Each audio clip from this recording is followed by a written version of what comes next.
ఏంది ఇట్లా వచ్చింది క్వశ్చన్ పేపర్? అమ్మయ్య అన్నీ వచ్చు. పేపర్ చాలా ఈజీ వచ్చింది. నాకే 50/50.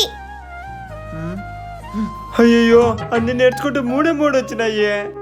యాదోలే పాస్ మార్కుల కన్నా రాయల్లా. బా అన్ని బాగా వచ్చినాయి కానీ 1 మార్క్ ఏంది ఇట్లా వచ్చినాయి? పో ఒకటి చెప్పిస్తావా? ఒకటి కూడా రా నాకే. చెప్పిస్తాలేరా ఉండు. సరేపా. Answer sheet covered with question paper. పో ఏరా ఒకటి కూడా రాదు, ఒకటి చెప్పిపా. కొంచెంసేపు ఉండరా రాయని. A square is equal to 13. Sir additional sir. Please బా. సరే చూసుకో. అమ్మయ్యా ఈ మాత్రం చాలు, రాసేసుకుంటా. ఓ ఏంది బా అప్పుడే మూసెత్తివి? సార్ వస్తాను చూపిస్తాను. చూసిరా చూపిపా. నేను చూపించా. అయితే నా పెన్ను ఇచ్చేయి. అమ్మో వద్దులే, పెన్నిచ్చిన కూడా చూపిస్తానులే. ఫస్ట్ రాసుకురా మరి సార్ వస్తాడు. అయిపోయింది పా.